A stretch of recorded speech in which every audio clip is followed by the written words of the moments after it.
Okay, now look. I know what y'all was thinking.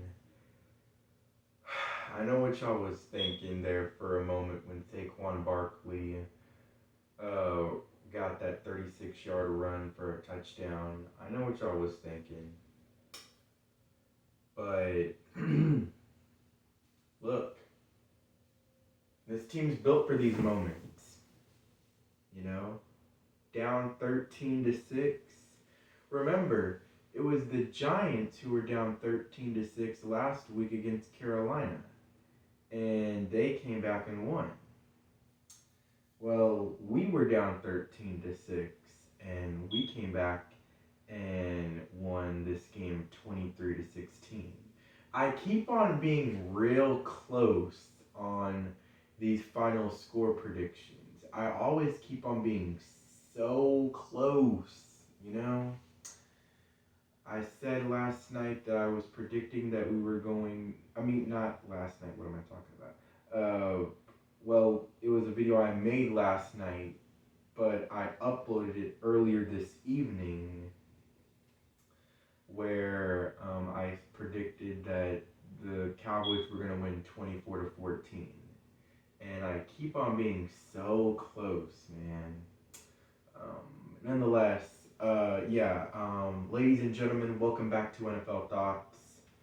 Let's talk about this game today. How about them Cowboys? How about Ezekiel Elliott? You know, I thought he ran the ball pretty well today. I thought, as a whole, we ran the ball pretty well today. I'll be quite honest with you. I think we would have ran the ball a whole lot better if Jason Peters, was in the game in that second half. We basically had him on the sideline for that entire rest of the second half, the rest of the game.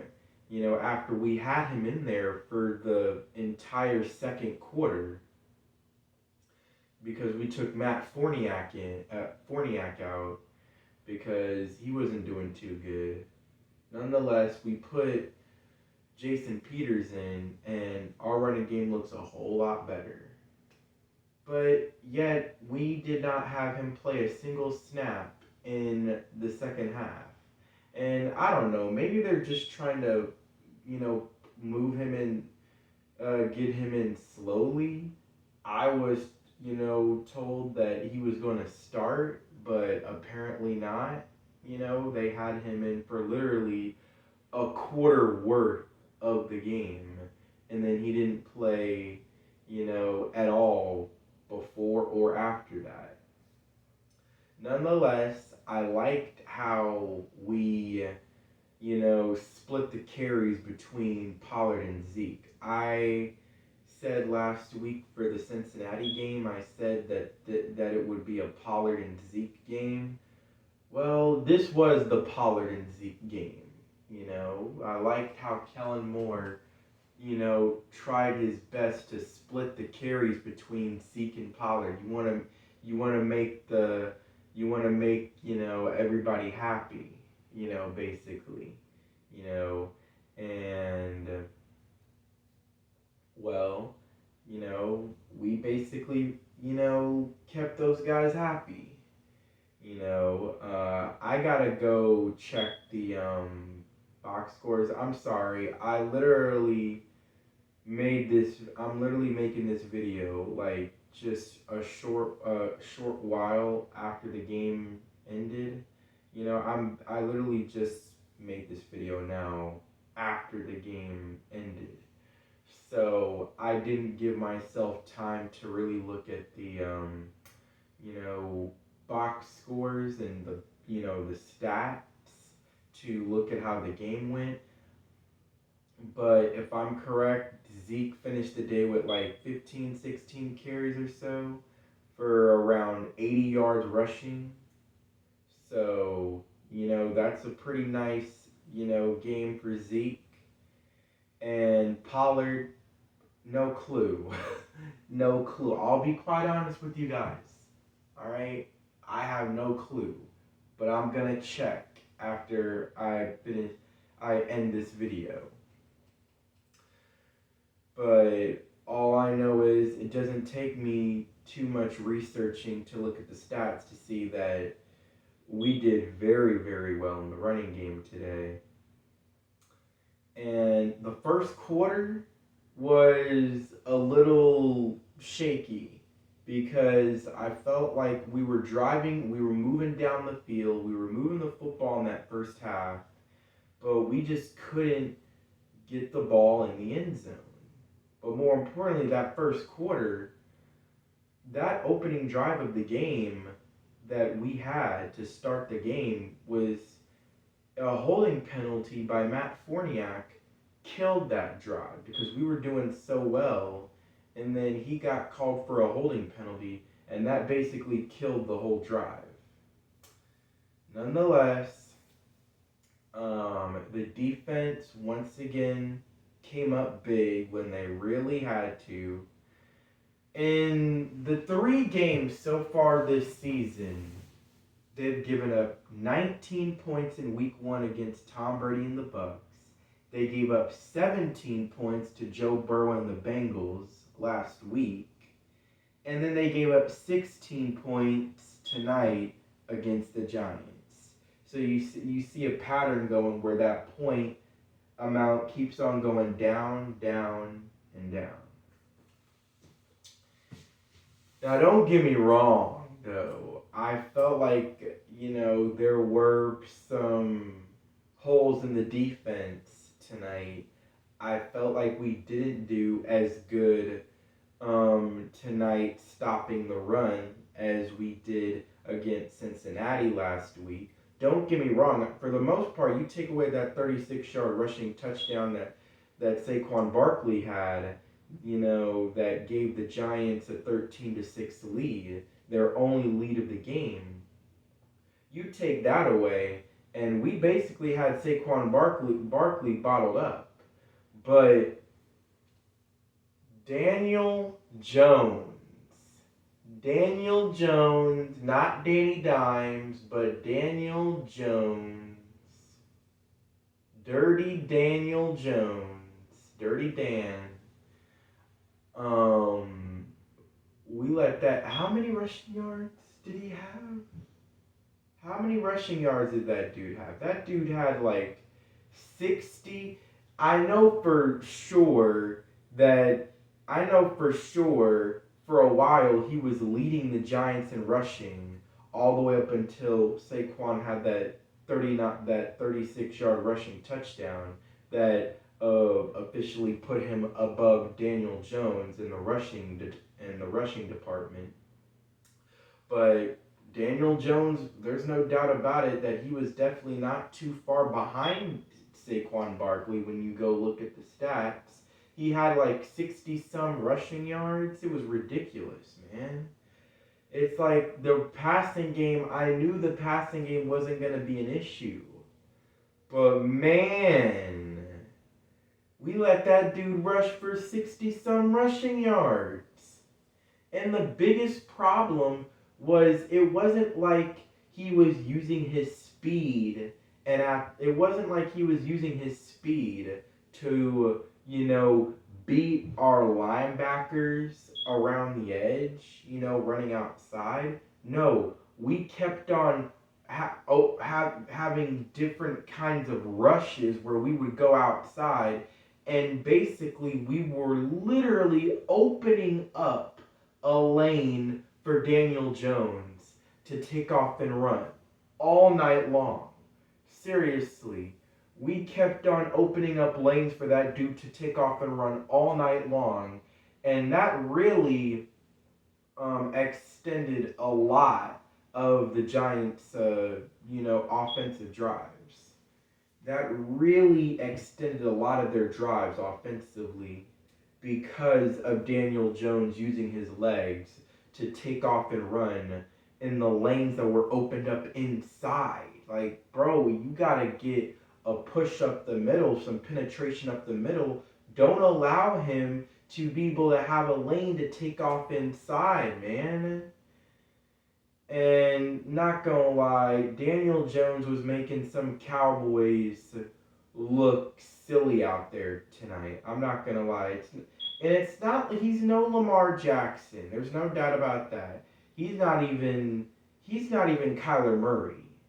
All right, like, no, it wasn't like he was doing anything, off the walls and anything crazy. Speaking of off the walls, I was talking about that one-handed catch by Mike Evans. Of course, y'all heard me talk about that a couple weeks back after our loss to Tampa Bay. And I was talking about what a sweet one-handed catch that was. Man, Ceedee Lamb just topped that one. Oh my God. And the thing is, I was watching Mark Holmes' live stream tonight. I was keeping myself up to date with Mark Holmes and his live stream of the game. I will leave his as a channel suggestion in the description box for you guys to see below. But yeah, so shout out to him. But yeah, everybody in his chat were throwing shade on Ceedee Lamb. And it felt like I was the only one who was defending Ceedee Lamb. Because Mark, DMV, Michael Anthony Fitness, I'm just saying all their government names out there on camera right now. But nonetheless, people in the chat, they were all throwing shade on Ceedee Lamb, and I'm not gonna lie, that was a drop, and that was bad, and I'm not gonna lie, in real time, I was thinking to myself, oh my God, Ceedee.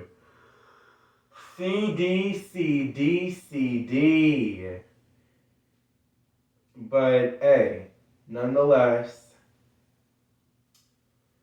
he made up for it in the second half. After having only 2 catches, I believe, in the first half, the second half, he really got things going after he caught that one corner route to the sidelines where Cooper Rush, the poise he had in that pocket to make that throw. Here's what y'all don't understand. Daniel Jones was under duress all night long, but I felt like we were getting a lot of pressure sometimes with our 4 guys up front, to attack Daniel Jones. By the way, D-Law had 3 sacks tonight. All right? D-Law had 3 sacks tonight. Oh my God. I said, in my video from last night that I uploaded earlier today, that Micah Parsons was going to have 3 sacks. Yeah, that aged well. In all seriousness, though, the Giants were double teaming him. They were giving him looks that, were neutralizing him and not really allowing him to really go off. But there's no doubt he didn't get any sacks, but he got a ton of pressures because he was going right through those double teams. But Daniel Jones just happened to be getting the ball out quick enough with that quick pass, that quick, passing offense that they got, And yeah, but there's no doubt Micah was getting there. He was getting there, and he was getting pressure on Daniel Jones all night long. And Dorance Armstrong got in the mix. He got a sack. I did say in the video that D-Law, Dorance Armstrong, they're going to get a sack. And D-Law got 3. Dorance Armstrong got 1. And then Donovan Wilson on a safety blitz came in to sack Daniel Jones to make it 5 sacks on the day. We are right now, if you didn't know, we are leading the NFL in sacks with 13. 1 more than Philadelphia, who has 12. But keep in mind, 9 of those 12 sacks for Philadelphia came in their game just yesterday against Carson Wentz, who everyone knows every team in the NFL knows he's their favorite quarterback to sack. Because that dude's got no elusive moves, really, to get away from the rush.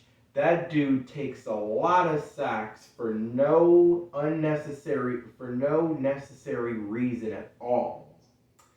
So keep that in mind. So 9 of their 12 sacks came yesterday against Carson Wentz, okay? And the Commanders don't exactly have a very good offensive line. And it didn't make it, it didn't help when they lost like a guard and a tackle, I believe, in the game. So that didn't help, help them and gave them any favors at all. So basically, we are technically we are much more consistent with our pass rush and getting sacks on the quarterback than the Eagles, because basically yesterday is when their pass rush finally really woke up. Meanwhile, we know our pass rush has been there since week 1. We didn't get a whole lot of sacks on Tom Brady week 1, but there were a number of hits other than the sacks. There were a number of hits, there were a number of hurries, pressures, you name it. We had 19 pressures on Tom Brady in that game in week 1. And that had a whole lot to do with the reason why we held them to 19 points, because we had Tom Brady flustered in that pocket. Unfortunately, had it not been for our offensive struggles and Dak Prescott struggling in the pocket as well, we probably would have won that game. But nonetheless, we picked things up, since. We sacked Burrow 6 times last Sunday. And then we sacked Daniel Jones tonight 5 times. I mean, you can just feel this pass rush starting to just slowly get warm. And we're just getting warmed up, and that's how I feel. But nonetheless, let's just talk about some of the predictions I said from, the, video from earlier this evening.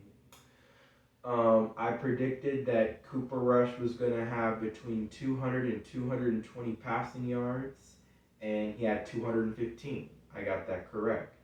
I said that Ceedee Lamb was going to have over but under 90 receiving yards in this game. Not anything special, but he's going to be a factor, and I was right about that too. He caught a touchdown as well. Not sure if I, predicted that or not. But, yeah, Cooper Rush threw that 1 touchdown. And I said that Ezekiel was going to get 120 yards rushing. And obviously I didn't get that right. But he did have a pretty, solid game, I'm not going to lie. Pollard, he did well. He did get 50 or 60 yards rushing, if I am correct. Now, I'm going to go look at the stats, but if I'm correct, I'm pretty sure he did.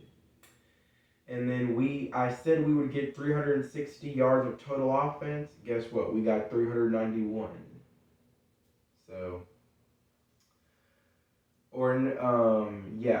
So, and then defensively, I said we were going to get 7 sacks, and we got 5, so I was 2 short. I said we would get under 250 yards of total offense, and I may have been wrong about that. I'm not gonna lie, I got that wrong if I'm wrong. But nonetheless, I said in the last one I said that I was predicting us to win 24-14. We won 23-16. Nonetheless, I did get that one correct, and I don't even have to look at review my predictions for this week 3, to know that I think I did pretty well week 3 compared to week 1 and 2 as far as my predictions. And I will get that to you guys tomorrow. And then I'm going to make my video for the week 4 predictions on Wednesday. We're going to be able to make a lot more videos for the time being right now. But yeah, with that being said, that has been my time, and this is NFL Thoughts, out.